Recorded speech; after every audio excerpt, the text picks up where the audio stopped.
ফিলিস্তিন হবে মুসলমানদের বিজয়ের সূচনা। ফাতুবা লিশাম, রাসূল বলেছেন সুসংবাদ শামবাসীর জন্য।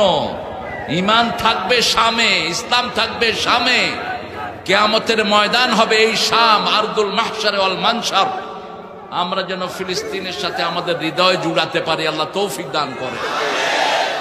সিরিয়ার বাচ্চারা বোমা খেয়ে মা মা করবে না। ছোট বাচ্চা বোমা খেয়েছে, পড়তেছে লা ইলাহা মুহাম্মাদুর। হসপিটালে শুয়ে আছে, বাচ্চা পড়ছে আল্লাহু আকবার, আল্লাহু আকবার, লা ইলাহা ইল্লাল্লাহু, আল্লাহু আকবার, আল্লাহু আকবার, ওয়ালিল্লাহিল। ছোট্ট বাচ্চা।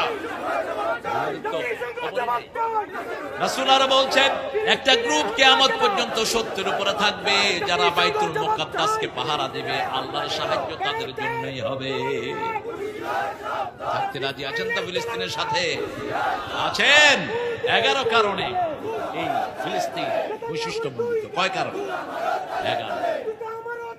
সূরা বনী ইসরাঈলের প্রথম আয়াতে ফিলিস্তিনকে নিয়ে সুবহানাল্লাযী আসরা বিআবদিহি লাইলাম মিনাল মাসজিদিল হারাম ইলাল মাসজিদিল আকসা আল্লাযী বারাকনা, যেটার চারপাশকে আল্লাহ বরকত দিয়ে ভরে দিয়েছেন। সুবহানাল্লাহ।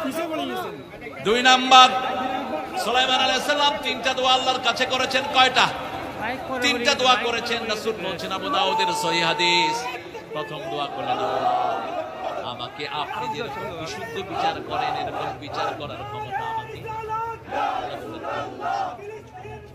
2 নাম্বার, আল্লাহ আমাকে এমন রাজত্ব দেন, লা ইয়ামবাগি লাহু মিন বাদি, আমাকে এমন রাজত্ব দেন যেটা আমার পরে আর কাউকে আপনি দিবেন। জিনের রাজত্ব, পশু পাখির রাজত্ব, এমনকি তার কথাও বুঝতেন সুলাইমান আলাইহিস। তিনি বুঝতেন, আমার নবীও বুঝতেন সাল্লাল্লাহু আলাইহি ওয়াসাল্লাম। 3 নাম্বার বললেন, এই বাইতুল মুকাদ্দাসে যে নামাজ পড়বে, মা সন্তান জন্ম দিলে যেরকম মাসুম হয়ে যায়, ওই মানুষদেরকে আপনি এরকম মাসুম বানায়া দিয়ে। 3টেই কবুল। সুবহানাল্লাহ বলুন। 3 নাম্বার, রাসূল সাল্লাল্লাহু আলাইহি ওয়াসাল্লাম বলছেন, ইব্রাহিম আলাইহিস সালামের হিজরতের জায়গায় যারা যাবে এরাই হবে আখিরি জামানার সর্বশ্রেষ্ঠ মানুষ। আর সেখানে যারা যাবে না তারা কখনো সর্বশ্রেষ্ঠ হতে পারবে? তার মানে ফিলিস্তিন, শামে যারা যাবে না তারা শ্রেষ্ঠ মানুষ হতে পারবে? আল্লাহ আমাদেরকে সেখানে যাওয়ার তৌফিক দান করুন। আরো জোরে বলেন আমিন। 4 নাম্বার, রাসূল বলেছেন কিয়ামতের ময়দান হবে এই শাম। এখানে এই সমস্ত মানুষকে সারা পৃথিবী থেকে আল্লাহ একত্রিত করবেন। আরদুল মাহশার ওয়াল মানশার, এটা হবে কিয়ামতের জায়গা এবং পুনরুত্থানের জায়গা হবে এই শাম। শাম হলো 5টা দেশ। কয়টা? আগে শাম, এখনকার হলো সিরিয়া, জর্ডান, ফিলিস্তিন, ইসরায়েল আর কি লেবানন। কয়টা হলো? 5টা। আর মিশরের কিছু জায়গা, টার্কির কিছু জায়গা এটার সাথে জড়িত আছে। এই সবটা মিলে হবে কিয়ামতের মাঠ। সুবহানাল্লাহ।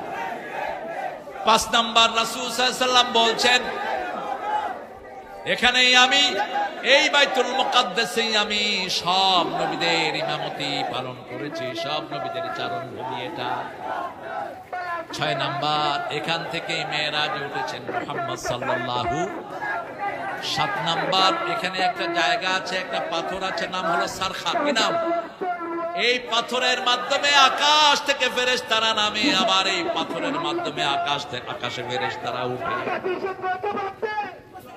আকাশের বিশেষ উঠার রাস্তা হলো এই ফিলিস্তিনেই।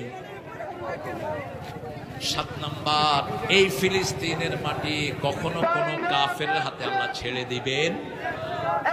8 নাম্বার, এই মসজিদে আকসার পাশে অসংখ্য নবীর কবর দান করেছেন কে? আল্লাহ রাব্বুল আলামিন দান করেছেন।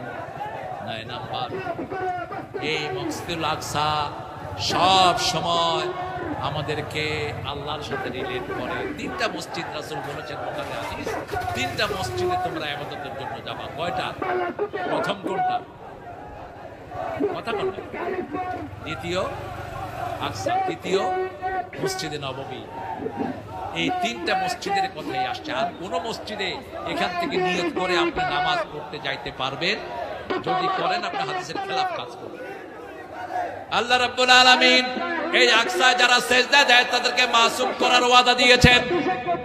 রাসূল সাল্লাল্লাহু আলাইহি ওয়াসাল্লামকে জিজ্ঞেস করা হলো প্রথম ঘর কোনটি? রাসূল বললেন কাবা। সূরা আল ইমরানের 96 নম্বর আয়াত, ইন্না আউওয়ালা বাইতিন ওয়াদিআ লিন-নাস লাল্লাযী বিবাক্কাতা মুবারাকা ওয়া হুদান লিল-আলামিন। এই পৃথিবীর সর্বপ্রথম ঘর আমি মক্কায় বানিয়েছি, এটাকে সারা দুনিয়ার মানুষের হেদায়েতের মার্কাজ আমি করে দিয়েছি। বাইতুল মুকাদ্দাস ওটার 40 বছর পরে বানালেন আল্লাহ জাল্লা শাআনুহু, সুবহানাল্লাহ। কয়দিন পর? 40 বছর। বাইতুল আকসায় আল্লাহ রাব্বুল আলামিন কিয়ামতের আগে বাইতুল আকসাকে রাজধানী করবেন। আরো আস্তে কর না, সুবহানাল্লাহ। ইমারত বাইতুল মুকাদ্দাস, রাসূল বলছেন বাইতুল আকসাকে ঘিরেই সাইয়েদনা ঈসা আলাইহিস সালাম সারা পৃথিবীতে ইসলাম প্রতিষ্ঠিত করবেন। সারা পৃথিবীতে জান্নাতের সুবাতাস বইতে থাকবে, জমিন তার সব ফসল উদ্গীরণ করে দিবে, আকাশ তার রহমত ঢেলে দিবে, সুবহানাল্লাহ। এই বাইতুল মুকাদ্দাস থেকেই চূড়ান্ত সিদ্ধান্ত হবে 11 নম্বর, কে জান্নাতি হবে কে জাহান্নামী হবে। এই মাঠ থেকেই আল্লাহ চির ফয়সালা করে দিবে। আমাদের দেশে কিছু নাকি এটার বিরুদ্ধে কথা ধরেন, থাপ্পড় মেরে গালে দাঁত ফেলে দেয়, পিটিয়ে আহত করে জেলখানায় ঢুকিয়ে দেয়। বাইতুল মুকাদ্দাসের বিরুদ্ধে যারা গিয়েছো তাদের দুনিয়া ও আখিরাত। 70 বছর ইহুদির বাচ্চারা আমাদের মুসলমানদেরকে তিলে তিলে মেরেছে আমাদের ভূমি দখল করে। তখন এই সমস্ত পান্ডাগুলো একটাও কথা বলেনি, ঠিক কিনা? এখন যখন আক্রমণ করলো, কেন জানেন? এই আক্রমণের মূল কারণটা হলো অচিরেই আরব ওয়ার্ল্ড সিদ্ধান্ত নিয়েছিল আরব ওয়ার্ল্ডের শয়তানগুলো এদের সাথে চুক্তিতে যাবে। এখন যদি হামাসে আক্রমণ না করত তাহলে চিরদিনের জন্য তারা বন্দী হয়ে যেত। এই জন্য আল্লাহ হামাসকে দিয়ে এমন ভাবে আক্রমণ করলেন, যেটা সূরা বনী ইসরাঈলের 4 নম্বর আয়াতে আল্লাহ রাব্বুল আলামিন বলছেন, বাসনা ইবাদান উলি বাসিন শাদীদ, এমন ভাবে আমার গোলামদেরকে আমি এটার ভিতরে প্রবেশ করাবো, হাজার ড্রোন শক্তি থাকলেও তারা টের পাবে না। আয়রন ড্রোন শ্বাস ফেলালে ওটা ক্যাচ করে, নিঃশ্বাস ফেললে ক্যাচ করে, মাটির তলে দিয়ে গেলে ক্যাচ করে। কিন্তু মুসলমানদেরকে আল্লাহ ঢুকিয়ে দিলেন।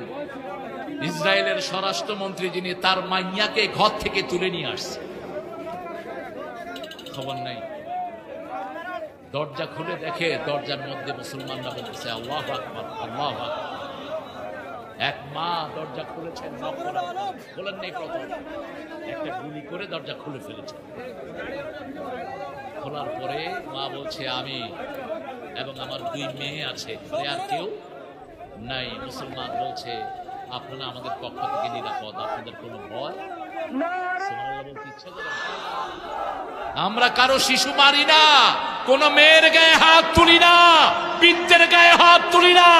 অসভ্য ইহুদিরাই আমাদের হসপিটালে আক্রমণ করে, যেটা ফেরাউনের অত্যাচারকেও সীমা লঙ্ঘন করেছে, ঠিক কিনা? ফেরাউন শিশু ছেলেকে মারত, মেয়েদেরকে জীবিত রাখত, বৃদ্ধদেরকে জীবিত রাখত। ইউযাববিহুনা আবনাহুম ওয়া ইস্তাহয়ুনা নিসাআহুম, শিশুদেরকে মেরে ফেলতো মুসা আলাইহিস সালাম যাতে দুনিয়ায় না আসতে পারে। আর এই অসভ্য বর্বররা হসপিটালে বৃদ্ধ পুরুষ মহিলা হাজার হাজার মানুষকে মেরেছে, ঠিক না বেঠি? তোদের বিচার হবেই। বিচার করবেন কে? অ্যানালাইসিস করার কোনো দরকার নেই। রাসূল বলেছেন একটা গ্রুপ থাকবে হকের উপর, যারা বাইতুল মুকাদ্দাসকে হেফাজত করবে। হেফাজতের দায়িত্ব নিয়েছেন কে? আপনাদের ইকুয়েশন মিলানোর দরকার নাই। মুসলমান কি করবে? কেন এটা কি হবে? বহু অ্যানালাইসিস আছে না নাই আমাদের দেশে? অ্যানালাইসিস একটাই করেন, রাসূল যা বলেছেন সত্য সত্য সত্য, এতে কোনো ভুল হওয়ার কোনো সম্ভাবনা। তাহলে ঈমান যদি থাকতে হয় কাদেরকে সাপোর্ট করতে হবে? শাম। কাদেরকে? শাম, সিরিয়া, আমাদের প্রিয় জাতিসংঘ হচ্ছে আজকের পৃথিবীর আমেরিকার একটা হাতের পুতুল। পুতুল যেমন মানুষের হাতে সুতা বাঁধা থাকে আর তাই দিয়ে পুতুলের নাচায়, জাতিসংঘ কিভাবে আমেরিকা নাচায়। ইসরায়েল যদি জাতিসংঘের কোন আইনকে, উপদেশকে, সাজেশনকে, কোন বিধিবিধানকে লঙ্ঘন করে, তাহলে ইসরায়েলের উপর অ্যাকশন নেওয়া হয় না। আজকে যদি মুসলমানদের শান্তি পেতে হয়, তাহলে খ্রিস্টান আর ইহুদিদের জাতিসংঘের মুখে লাথি মেরে মুসলমানদের জাতিসংঘ করতে হবে। যেখানে নিপীড়িত, নিগৃহীত, আবাল বৃদ্ধ বনিতা, পুরুষ, নারী, কচি কচি শিশু নির্যাতনে অতিষ্ঠ হয়ে আমার দরবারে ফরিয়াদ করে বলছে, আয় আল্লাহ, এই জালিমের জনপদ থেকে আমাদেরকে মুক্ত করো। এভাবে যখন কান্দে, ও মুসলমানেরা, তোমাদের কি হলো? তোমরা কেন ঝাঁপিয়ে পড়ো না তাদের সপক্ষে? কেন লড়াই করো? সারা বিশ্ব জুড়ে মুসলমানদের উপরে নির্যাতন চলছে। এই নির্যাতনের বিরুদ্ধে মুসলমানদেরকে ঐক্যবদ্ধ হতে হবে দ্বীন প্রতিষ্ঠা করার জন্য। এই শান্তি প্রতিষ্ঠার জন্য পৃথিবীর মানুষ বহুত চেষ্টা করেছে, কিন্তু শান্তি অর্জন করতে পারে নাই। পেরেছে? পারে নাই। শান্তি প্রতিষ্ঠার জন্য এই পৃথিবীর বুকে মানুষের চেষ্টার কম নাই। মানুষ এই পৃথিবীতে শান্তি প্রতিষ্ঠার জন্য লিগ অফ নেশনস তৈরি করেছে, ইউনাইটেড নেশনস অর্গানাইজেশন তৈরি করেছে। পৃথিবীর মানুষ সেন্টো, সিয়াটো, ওয়ার্স, সার্ক, কত কিছু তৈরি করলো। আপনারা বলেন, শান্তিকে প্রতিষ্ঠা করতে পেরেছে? জোরে জবাব দিন, শান্তি প্রতিষ্ঠা করতে পেরেছে? পারে নাই। প্রথম বিশ্বযুদ্ধ হয়ে গেল। এই বিশ্বযুদ্ধের পর নিদারুণ ভাবে মানুষ ক্ষতিগ্রস্ত হলো, পৃথিবীর মানুষ। আর যাতে যুদ্ধ বিগ্রহ না হয়, সেজন্য 1920 সনে লিগ অফ নেশনস তৈরি হলো। পৃথিবীতে আর যুদ্ধ যাতে না হয় সেই আকাঙ্ক্ষা নিয়ে এটা তৈরি করা হলো। কিন্তু লিগ অফ নেশনস কিছু করতে পারল না। 1939 সনে শুরু হয়ে গেল সেকেন্ড গ্রেট ওয়ার, দ্বিতীয়